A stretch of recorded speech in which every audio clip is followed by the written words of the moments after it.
And we continue at 1:06 in the afternoon. It's the John Phillips Show. Mr. Randy Wang's in Culver City. Oh, great. Gavin Newsom dropped another episode of his podcast. This is Gavin Newsom. And this is Rahm Emanuel. Click. Hey, they could be rivals in 2028. Oh, Gavin even asked him about that while cursing. So, Rahm, it's a simple question. It's the last question. And I don't want any bull from politician. I don't like those political answers. Are you or are you not running for president of the United States, Rahm? Was anybody asking if Rahm Emanuel would run for president?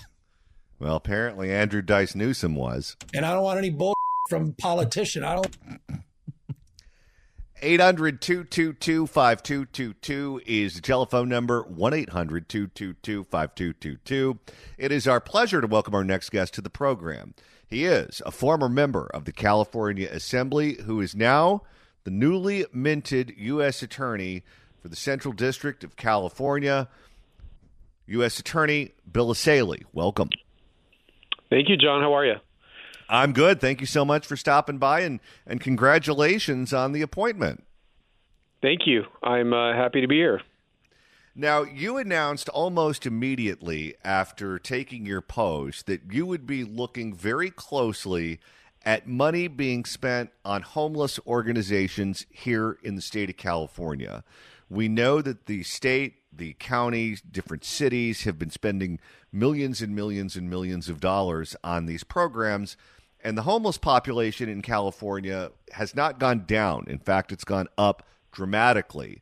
And we've seen intense resistance to all efforts to audit these programs to find out which ones are working, which ones aren't working, where is the money going if the money is not reducing the homeless population. Legislation was passed in the California legislature that would do that. Gavin Newsom vetoed it.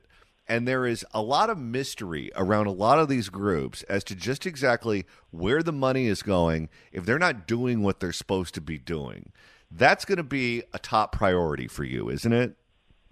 Yeah, it is going to be a huge priority. It was a priority for me before up in Sacramento. We'd ask a lot of questions about, okay, we've spent $24 billion over the last 5 years. Where did the money go and what happened to the money? And we never got a satisfactory answer.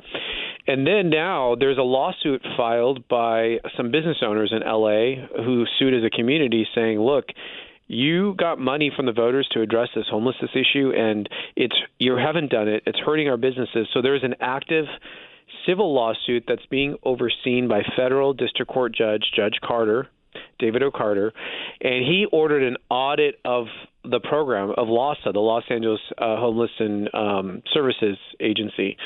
And what the audit revealed, again, this is a professional accounting firm came in, is that there's at least $2 billion that cannot be accounted for in the program.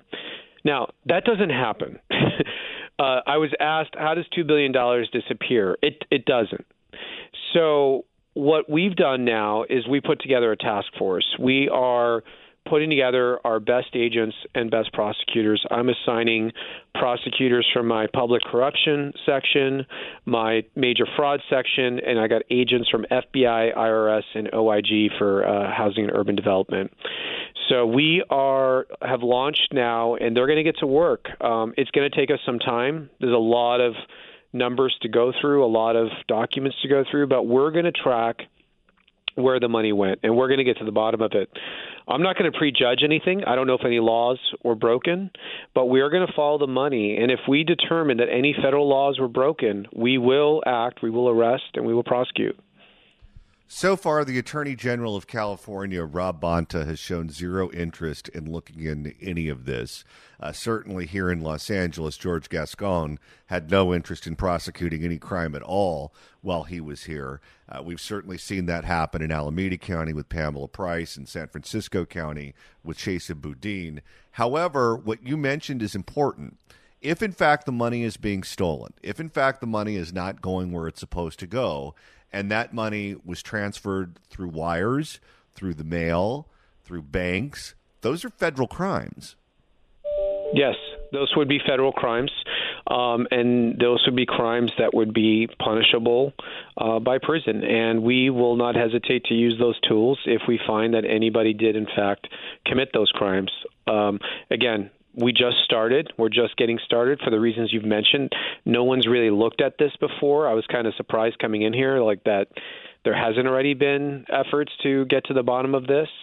So we are starting from the bottom, and we're going to work our way up. And we've got the best agents, the best people on this, and we will get answers. Now, it will take my directive has been months, not years. What we have to do it right, but we will get answers, and I think the public deserves to know where their money went. You mentioned that your predecessor in that office and the Biden administration in general had been looking the other way when it comes to crimes associated with issues exactly like the ones we just spoke about. They did that in any number of areas, including drugs, where federally certain drugs are illegal. Maybe they're decriminalized in California or prosecutors aren't actively prosecuting those cases in California. But on the books, at least federally, it's still illegal to do hard drugs. Yet in many jurisdictions in California, we have harm reduction initiatives that many counties, including Los Angeles County, with Barbara Ferrer ahead of the LA County Department of Public Health, completely buy into, where they are out passing out drug paraphernalia to people addicted to drugs in their centers, where there are drug dealers openly selling drugs and open drug use going on right outside of those facilities in plain view of everyone, with the full understanding when you're giving them this paraphernalia that that's exactly what they're going to do with it, and no one blows the whistle. What do you make of that? It's very disturbing. So I actually, before I announced this task force, I went and took a tour of Skid Row, which is just blocks from my office here in downtown LA. And it was disturbing. I mean, you have so many homeless people there. There's a tremendous need.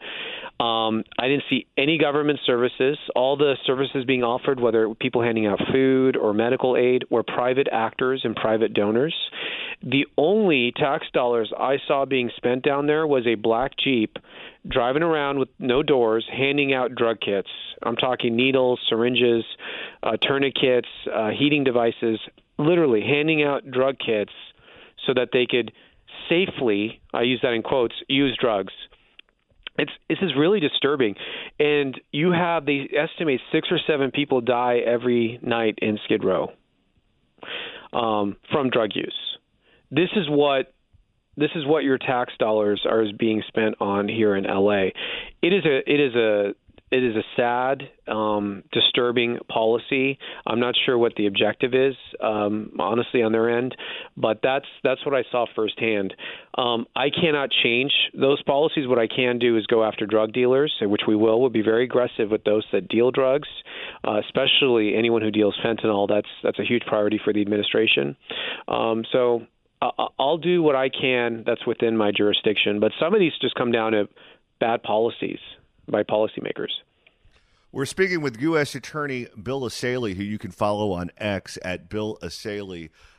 U.S. Attorney Essayli, we've seen the state of California dump billions of dollars into the bullet train to nowhere, where now the high-speed rail authority is saying that they need an additional $7 billion just this year from a state that says that it's broke. And certainly all of the numbers that we've seen confirm that. They also want more money from the federal government. They say it's going to take even longer to build, a stop from nowhere to nowhere in the middle of the Central Valley. And moving forward, they expect that they're going to need even more money, and they're going to be even further behind. You look at how much money they've spent and how little they have to show for it. It seems to the naked eye as if there could potentially be graft going on there too.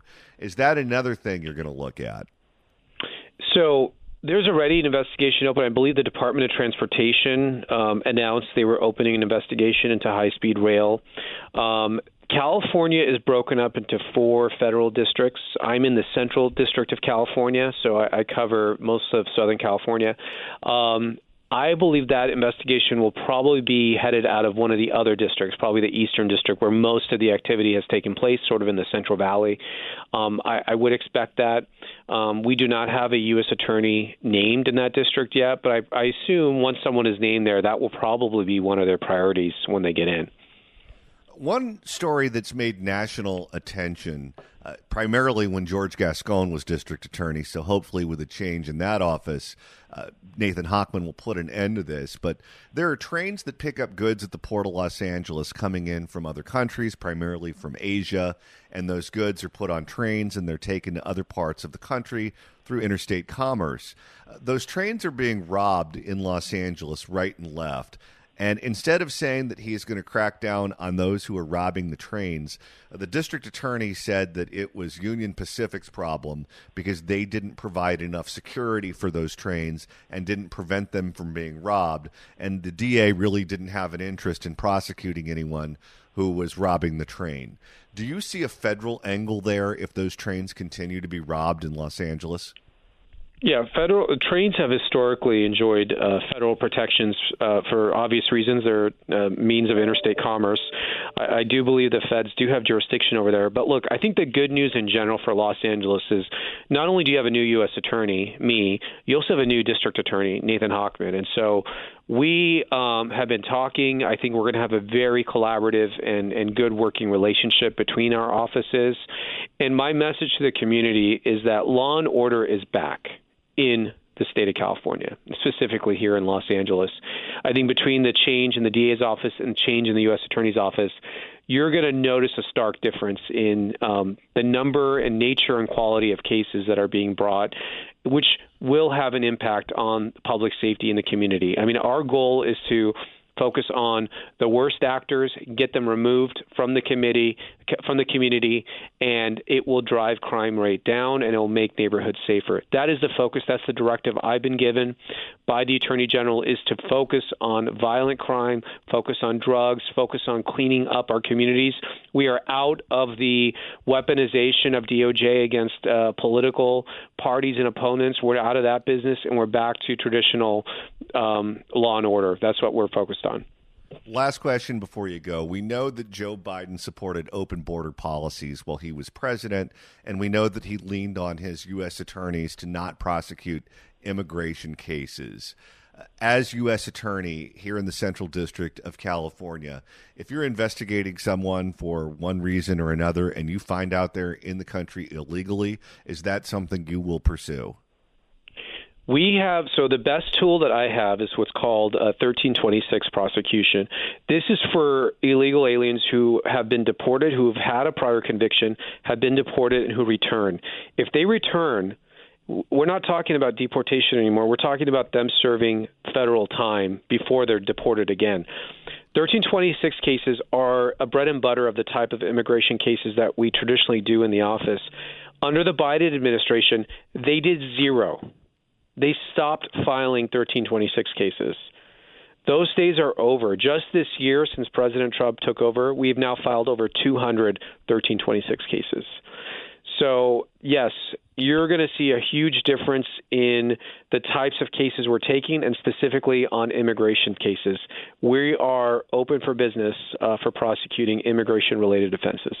Are you worried that the locals are going to try to stand in your way and say, if you're going to deport people, we're not going to cooperate with your office when your office asks for something because we don't want to participate in that?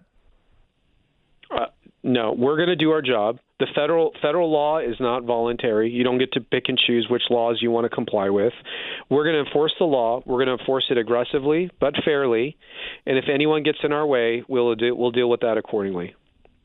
U.S. Attorney for the Central District of California, Bill Essayli. You can follow him on X at Bill Essayli. Thank you so much for stopping by. Congratulations on the appointment, and go kick ass. Thank you very much. Appreciate it. If you'd like to email the show, you can do so at johnnydon'tlikeshow@gmail.com. That's johnnydon'tlikeshow@gmail.com. And Randy, now that we've hit the halfway point of today's show, if you want to continue listening to us after we sign off at 3, that's easy to do. Like, let's say you're a glutton for punishment, and since you heard the name George Gascon, you want to go back and listen to what it was like when he was running things in L.A. County. You can do that. Right. Search for The John Phillips Show wherever you get your podcasts, whether that's the Apple Podcasts app, Whoa. iHeart, Spotify. Quite frankly, Search for The John Phillips Show, hit subscribe. You can do a Google on YouTube. Or you can search for The John Phillips Show anywhere you get your podcasts. We got some wobbly knees allies. Let's go to Lisa in downtown L.A. Lisa, hello. Hi, John. Your last interview was fantastic. Thank you. Well, I want to let you know I live here in downtown L.A., and there is a homeless encampment that I help every other day or so, and I help them out because they have pets. So I always make sure that their pets at least have food and anything else that they need. And he told me that they haven't been there in close to 6 months, asking them if they need, like, looking for housing and trying to get them housing. And then the encampment next door, he said the same thing, that they stopped coming about 6 months ago. Can you imagine what he's going to find out when he starts looking into the books as to where all of this money went? Right. Yes, and I'm so ready for it. And I'm hoping he's listening because I actually felt a little bit of hope in your interview, actually a lot of hope.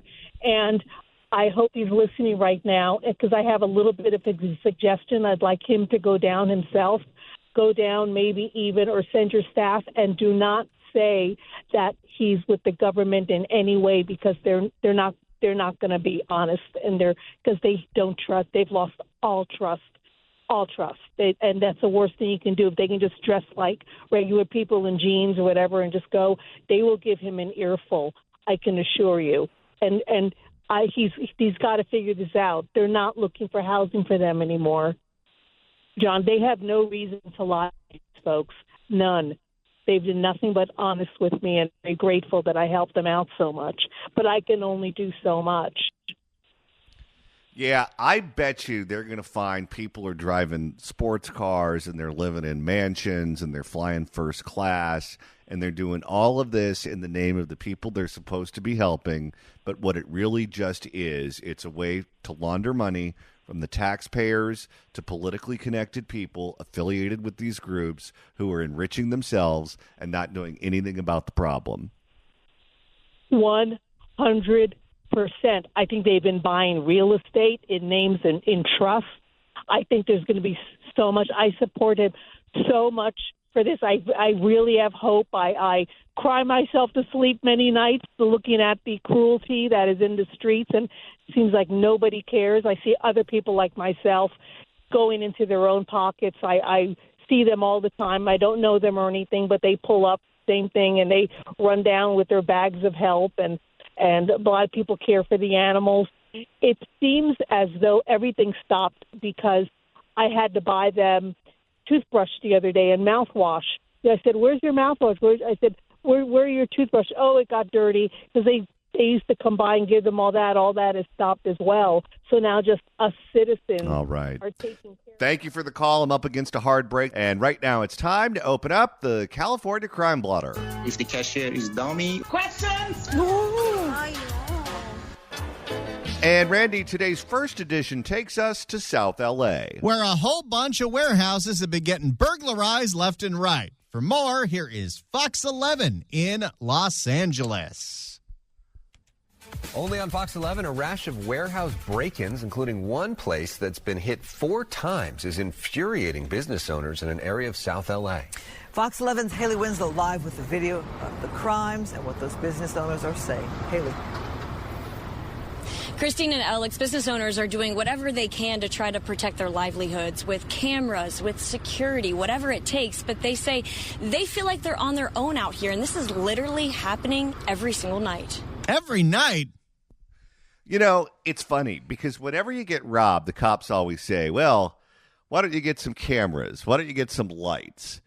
And you think to yourself, okay, I watch the news. I'm aware that all of these places that get hit have the lights and they have the cameras. And when they offer to turn over the evidence, the cops say they don't want it. I don't want to get robbed.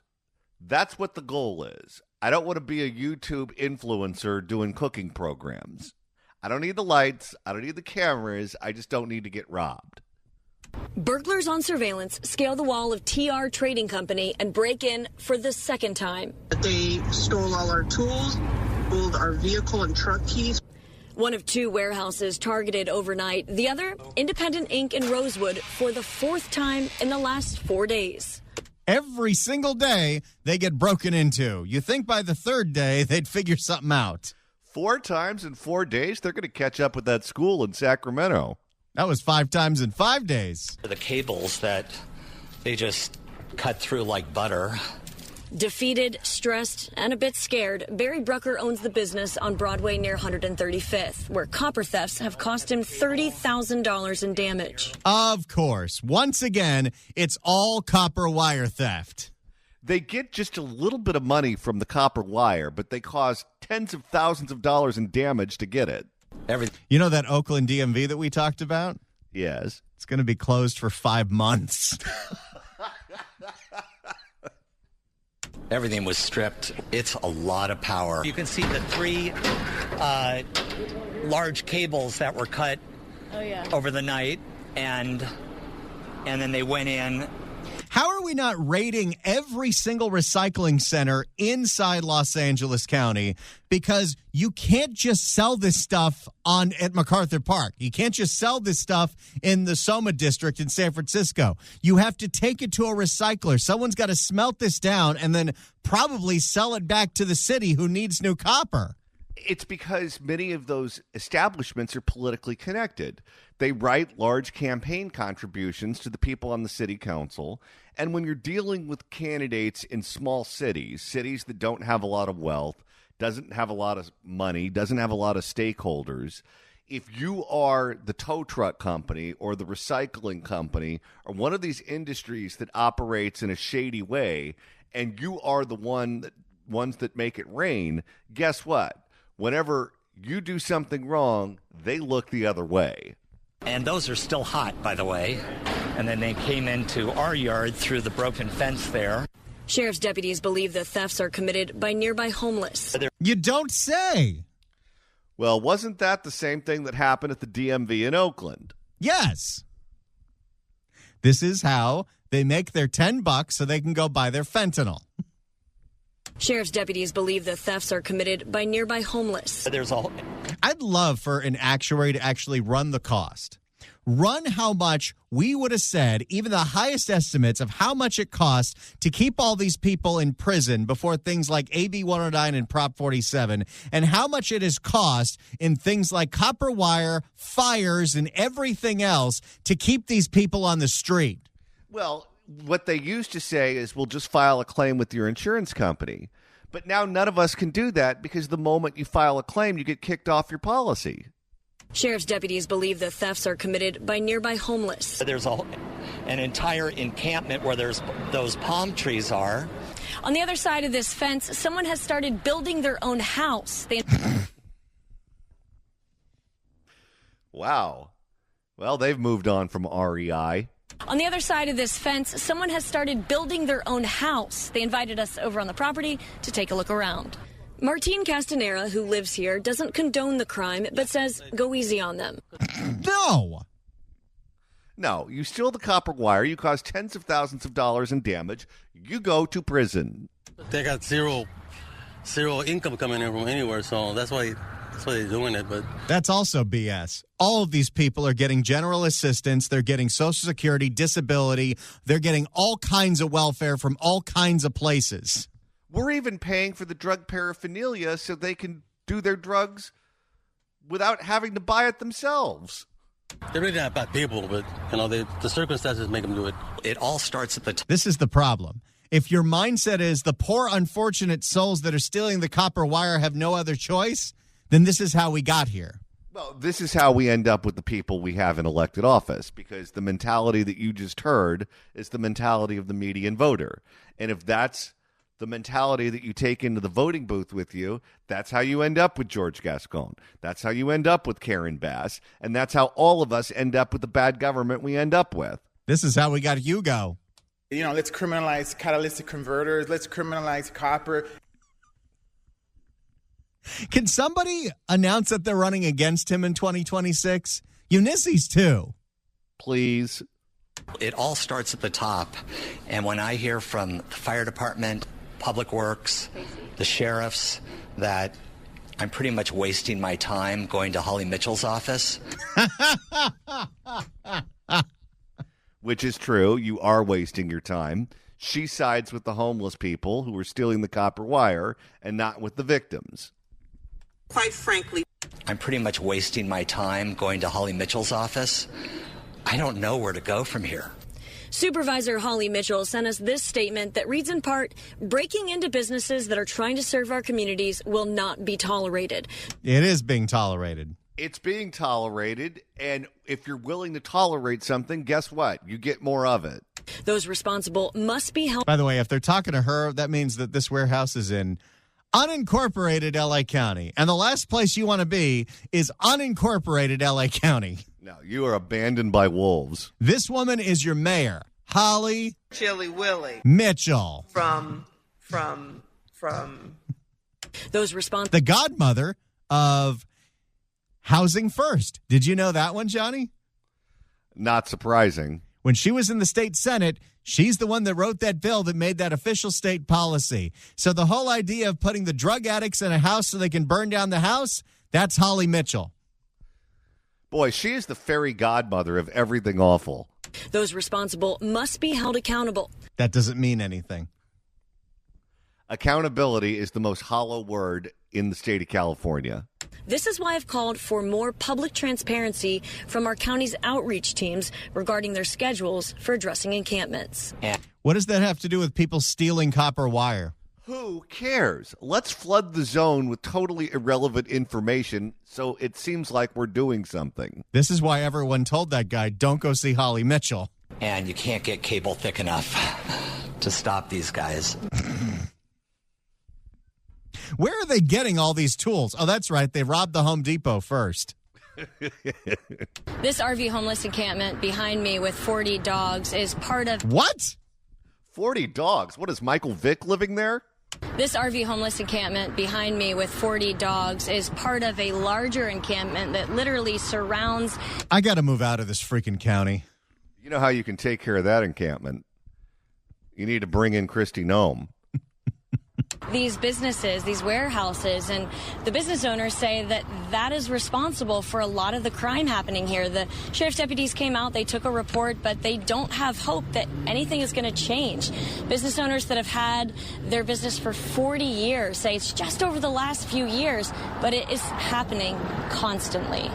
Reporting live here in Rosewood, I'm Haley Winslow, Fox 11 News. All right, Haley, thank you. There you go. Warehouses getting burglarized every single day in Holly Mitchell's part of unincorporated Los Angeles County. we have to be mindful of that. It's time to reopen the California Crime Blotter. If the cashier is dummy, Questions? And Randy, this edition involves the world's oldest profession. So, the Tenderloin is one of the worst parts of San Francisco. We know this. We know what goes on down there. We know the open-air drug dens. We also know there are a lot of businesses that are struggling to survive because there's so much crime. Well, it turns out, thanks to a new lawsuit from the city attorney, some of the businesses in the Tenderloin are fronts for illegal gambling and hooking. You don't say. For more, here's Cron 4. 4 corner stores in San Francisco's Tenderloin slapped with lawsuits accused of enabling criminal activity and operating illegal gambling dens. So do you need a lawsuit for that, or can you just raid them? You would think the cops would be able to take care of that. KRON 4's Sarah Stinson joins us live now in the newsroom after talking with the city attorney tonight. She joins us now with more. Sarah? Dan, from illegal drug dealings to gambling, 4 corner stores in the Tenderloin got exposed by undercover officers posing as customers. Each store now faces a lawsuit accused of profiting off illegal activity. Okay, if you're an undercover officer trying to expose illegal gambling, what happens if you win? Oh, can you imagine? You're an undercover cop. You go in there, you hit the megabucks jackpot. You report that to the chief, or do you just get that in unmarked bills and move on? Of course, you know what happens at a lot of these illegal gambling establishments. If you win big, chances are somebody is following you on the way out. Oh, yeah. Yeah, by the time you turn that ignition on, guess what? The guy in the back seat already has your money. 4 corner stores in the Tenderloin neighborhood of San Francisco busted, accused of drug dealing, gambling, stealing stolen goods, and illegal tobacco products. They're stealing cigarettes. And I bet you they're not even paying taxes on them. These stores have been the Wild Wild West. There's another one. That seems to be a popular phrase. It's Wild Wild West out here. These stores have been the Wild Wild West. There was one store that went so far as to sell meth under a display shelf. It's like buying a watch at Kmart. You go into the donut shop. Let me get a couple of bear claws. Let me get that glazed right there. The chocolate looks good. Oh, and that package of meth. Can I get that too? It's like an impulse item. Which is kind of weird because if you do the meth, you're not going to want the donuts. No, you're not. These stores have been a magnet for... Didn't we used to sell in this country meth as a weight loss product? I think we did. All of them. Cocaine used to be a drug for toothaches. In this country, for quite some time, fat people have been the lab mice for just about everything. These stores have been a magnet for illegal activity. City Attorney David Chu announcing lawsuits Friday against the managers and property owners of each store. This makes a lot of sense because how many businesses would put up with the nonsense that's been going on in the Tenderloin for years, and they wouldn't just move to either a safer part of San Francisco, which there are plenty, or any other city in the Bay Area? If you're just running a corner store, why would you put up with this nonsense? Well, because you're making money a different way. Exactly. These are small businesses that are fronts for drug and gambling operations. One lawsuit states... Now, what do you think the game is? They playing blackjack? Pai Gow? If it were me, I'd be playing the Buffalo machine. One lawsuit states undercover cops posed as customers saw several people gambling inside Easy Dollar Discount, including a woman openly... There's nothing legit going on at Easy Dollar Discount. No. In fact, you could tell just by looking at the name of a business if there's anything illicit going on. For example... the massage parlor by the airport, Yum Yum number 2. I had a feeling you were going there. You don't even have to hit the lobby to know what's going on behind that curtain. Easy Dollar Discount, including a woman openly smoking fentanyl. I got to look up on Yelp if Easy Dollar Discount has reviews. Easy Dollar Discount Tenderloin Yelp. You think we'll get a hit? Let's find out. Okay, it's not showing up just yet. Maybe they've already been shut down. There are other stores, once called Dollar Tenderloin. I wonder what that one's real business is. Easy Dollar Discount, including a woman openly smoking fentanyl. Police say they also found 50 grams of meth, 6 gambling machines, and stolen goods at Family Corner Discounts. At Ed's Market, another 11 gambling machines and hundreds of glass pipes. Boy, it's just anything goes down there. So the whole entire neighborhood is an open-air drug den, but also the surrounding businesses, you can go in and buy all your drugs and then enjoy them outside. Now, if you go to Laughlin and you look at the old ladies playing the slot machines, they're just chain smoking the unfiltered cigarettes. I wonder if the women playing the slot machines in the Tenderloin are chain smoking the fentanyl the same way that the ladies in Laughlin chain smoke the unfiltered cigarettes. And maybe instead of walking around with an oxygen tank, they're walking around with just a tank of Narcan. Could be. And at US Smoke Shop, even more gambling machines, cannabis, and a digital scale. The city attorney wants a judge to shut these businesses. What, so they could weigh all the coke? Or maybe after you lose weight from all the hard drugs, you want to see how much you lost. The city attorney wants a judge to shut these businesses down for 1 year and make the defendants pay $2,500 for each violation and an additional $25,000 per store. We need to make sure we're protecting the community. Are they also going to go to prison? You would think that all of this is against the law, and at a certain point you say, okay, you're a bad person and you go to jail. Well, and the city attorney is doing what he's doing here, but leaving it all up to a judge in San Francisco usually doesn't end well. No, it doesn't. David Chu, the city attorney. Randy, I think we'd be better off with his younger brother, Big League.